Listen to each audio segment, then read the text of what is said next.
Olha, vamos falar de uma viagem aí do Lula para Angola. Ele prometeu, retomar aqueles financiamentos brasileiros no país africano que aconteceram em épocas que deram uma certa polêmica aí. Após a Lava Jato desvendar casos de corrupção, as operações de crédito com o país africano foram paralisadas. No entanto, a manifestação do petista fez com que algumas das principais construtoras desse país, investigadas na operação, pedissem a reabertura dos financiamentos no país africano. O valor pode chegar a 100 milhões de dólares, equivalente a quase 500 milhões de reais. O ministro da Fazenda, Fernando Haddad, se reuniu na capital Luanda com executivos da Novonor, que é a antiga Odebrecht, da Andrade Gutierrez e também da Queiroz Galvão, para acertar detalhes dessa medida. Ricardão, você começa como é que você vê algo esperado, né?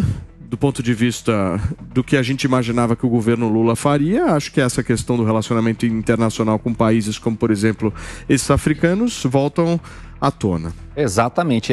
Nós olhando, é um filme que nós já vimos, já sabemos o final desse filme e ele não é legal para a nossa sociedade. Então está se montando de novo uma estrutura que no final do dia ela é perigosíssima para o Brasil, ela tem grandes possibilidades de caminhar para aquilo que a gente já viu, que inclusive culminou com a prisão do presidente Lula. Então é um problema imenso, imenso, imenso. Me preocupa também, por que não, se a Novonor é brasileira, se a maioria dessas construtoras que solicitaram e apoiam a liberação de 100 milhões de dólares aí de dinheiro para obras na Angola, por que não se reuniram aqui? Porque se reuniram lá em Angola? Que tipo de conversa teve entre o ministro de Estado, o ministro da Economia e essas empreiteiras que já tiveram lá atrás, já devolveram dinheiro aos cofres públicos? Ok? É importante isso ficar muito salientado. É aí que está o problema.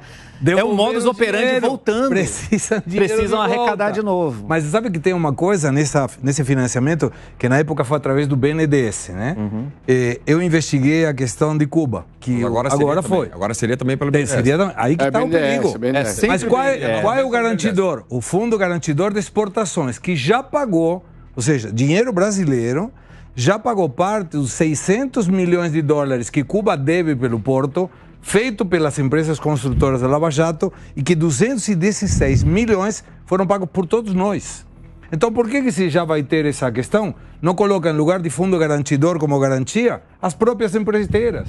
Não. Se não paga Angola, que as empreiteiras paguem, não que seja o povo brasileiro. Seria uma boa. O que o ministro Rui Costa está tentando fazer é justamente usar as multas que essas empresas estão pagando e transformá-las em obras, né? É o que ele está querendo. Paula, ou seja, como você me devolveu parte do dinheiro que você roubou, ao invés de você me pagar a multa, você vai lá e faz a obra. Essa estratégia do PT sempre foi de criar grandes obras. PAC, agora veio com PAC. 1,7 trilhão de reais pro tal do PAC novo, o novo PAC e tal. Mas não tem nada de novo. Né? Porque é dali que eles tiram, ou podem tirar, propinagem. Né? Lembra que foi aqui Olimpíadas, Copa do Mundo, construíram estádios e movimentou-se dinheiro público Brasil afora. Né? Tira ali 5% desse valorzinho, se vão pagar o empréstimo, se não vão, não interessa. O importante é que nós vamos ter condições de, sei lá, enriquecer ou patrocinar futuras campanhas, né?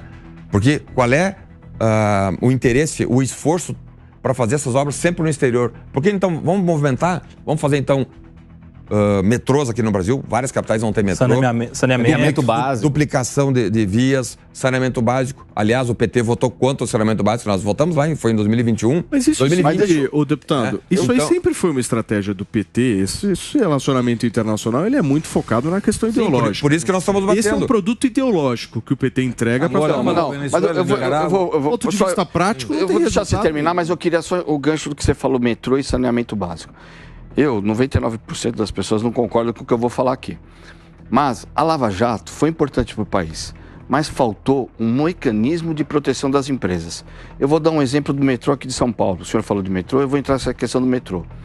As empresas que faziam o metrô aqui eram Queiroz, Odebrecht, OAS, que eram grandes empresas que, por conta da Lava Jato, como não teve esse mecanismo de proteção das empresas, parte entrou em falência, parte entrou em recuperação, e elas hoje não têm capacidade de fazer as grandes obras. Tanto é que obras do metrô aqui, uma é espanhola, empresa espanhola, e a outra é uma empresa chinesa, porque não tem mais indústrias com capacidade de fazer as grandes obras. Nesse negócio de financiamento da Angola, eu acho que o que falta sério mesmo, fazer, é ter um órgão real de controle. Real de controle. Não dá ideia. Porque investimento, se você vai investir lá fora... O controle é sempre feito a posteriori. Então, mas se nós estamos... anterior. Mas, deputado, se a gente está preocupado com o ralo do dinheiro público, ele vai acontecer lá fora e vai acontecer aqui dentro. Mas um órgão... Vai acontecer aqui dentro. Ponto eu concordo plenamente. Vai acontecer aqui dentro. O problema não é que é Angola, o problema é que os órgãos de controle não funcionam. Não funcionam. Esse é o problema, eu concordo plenamente com isso. A gente tem que separar as duas coisas. Primeiro, o Brasil não ter o protagonismo na relação com a África é uma coisa que eu não consigo entender. Não estou falando de Lula, de Bolsonaro, de Dilma. O Estado brasileiro não ser o protagonista nas relações com a África, um país próximo, um continente próximo de nós, com muitas convergências. Como que a China pode ter mais protagonismo lá? Então a gente precisaria ter. O problema que a gente tem é, como o Wilson disse, é corrupção. Precisa resolver isso, porque senão nós vamos parar o Brasil inteiro. Porque em muitos lugares há corrupção. Se a gente falar, não pode ir porque vai haver corrupção, então a gente vai falar, não pode fazer nada, porque no metrô tinha corrupção, não sei aonde tinha corrupção, e vai ficar numa discussão assim e não vai sair do lugar. Não estou nem afirmando que tem. Um comentário geral. Mas aquele que o Ricardo falou, esse filme nós já vimos. Agora, existem... Como nós já vimos esse filme, mas se a gente fizer isso, então ninguém mais vai no cinema e acaba com a indústria. Não dá. Não, mas, a gente precisa lembrar que o mundo que dá certo já descobriu caminhos. Por exemplo, instituir, vocês que estão lá no Congresso, o seguro de obra. Que seja uma seguradora que garanta aquela obra. Isso se faz nos Estados Unidos, na Inglaterra, um monte de lugares.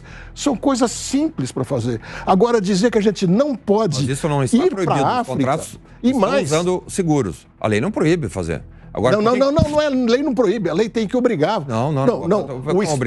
O Estado, o servidor público... O município ou o Estado fazem o contrato... O senhor sabe muito bem que o servidor público... o preço aumenta. Não. O senhor sabe muito bem que o servidor público só pode fazer aquilo que a lei obriga.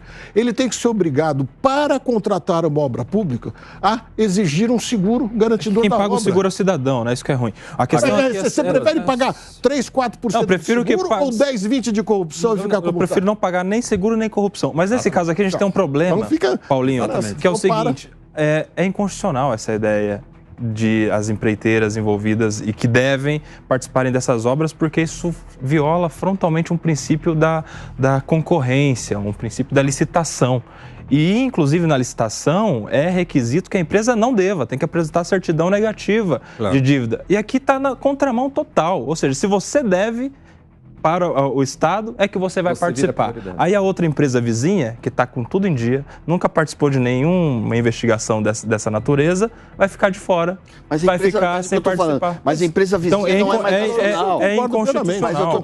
Mas o que eu estou falando é que a empresa vizinha não é mais a empresa nacional. Para fazer uma obra do tamanho lá de Angola, não vai uma empresa mediana. Ou é uma empresa do tamanho das grandes empreiteiras, você não consegue. Mas, Wilson, metrô é a mesma coisa. Só para entrar na mesma página, olha só. O metrô lá perto da marginal, aquele de superfície, não vai, porque as grandes não participaram, começou a participar as medianas. Aí as medianas não tem dinheiro, porque você tem que adiantar o dinheiro para começar a obra. Eles não têm, eles ganham e não têm dinheiro. E não tem dinheiro. Em 2019 eu atuei na CPI do BNDES, fui um dos vice-presidentes da CPI do BNDES. Ali nós vimos aquilo que o Dr. Nelson falou sobre quebra da concorrência desleal, né? Sobretudo, algumas empresas que trabalhavam com proteína animal. Não vou citar nome para não... né? Mas já todo mundo sabe. Todo mundo já sabe. Inclusive, estão voltando a negociar agora. Foi só o Lula voltar que já estão de novo lá negociando com o Lula. E elas, na CPI do BNDES, nós deixamos muito claro isso aí.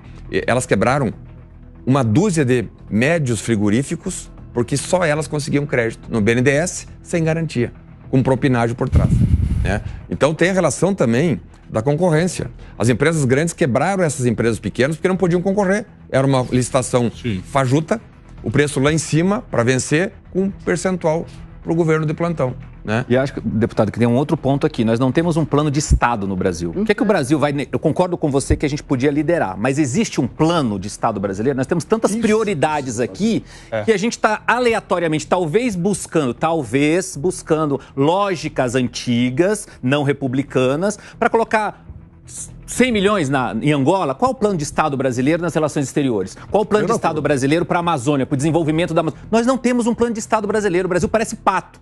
Anda, nada e corre e faz tudo mal. Aí nós vamos mandar 1 bilhão. Fala assim dos patos. Eu adoro pato. Só um bilhão de reais. Não, o pato voa também. Mas voa mal.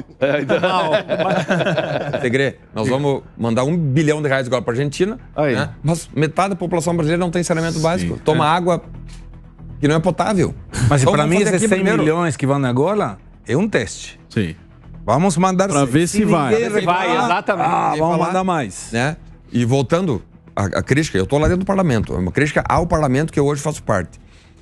Essas indicações do STF, como, né, o Dr. Diogo falou, como fazer para controlar abusos ou erros do STF? Parlamento. O parlamento tem a chave, o Senado, sobretudo, sem dúvida, tem a chave para fazer e não faz. Mas tem um monte de capas de processos lá no STF contra senadores. Exatamente. Então vai como? O sistema de indicação do ministro do STF do Brasil, o sistema de indicação do ministro do STF do Brasil é idêntico da Argentina e idêntico dos Estados Unidos. Mas olha aqui, né? Tem uma oportunidade. Só que lá nos Estados Unidos o Congresso age. Ô, Sanderson. Aqui o Congresso, né, com todas as abusos que nós temos presenciado de ministro do STF, ninguém faz nada. Mas olha só, falando nessa lógica de fiscalização do Congresso Nacional, que é super importante, do avanço do STF em legislar e do próprio Congresso em querer executar, em querer orçamento público, nós temos uma oportunidade importante. 26. 2 senadores serão eleitos em cada um dos 27 estados. Aí eu acho que a gente tinha, em especial, uma direita mais inteligente, organizar o foco. Meu querido Ricardo Rose, vai 2/3, né? Tem que ver 2/3 do Senado se troca em 2026. Se troca, deixa eu agradecer, turma. Deixa eu agradecer a participação do nosso queridíssimo Ricardo Rose, que esteve com a gente neste domingo. Obrigado, Ricardão. Volto sempre Paulão, aí. Valeu, cara. Gente, pode ficar aí, Ricardo. A gente toma um café, porque eu vou para um rápido intervalo comercial muito curto. Ó, vou falar uma coisa para vocês. Este programa é muito melhor do que Corinthians e Palmeiras. Muito melhor, porque aqui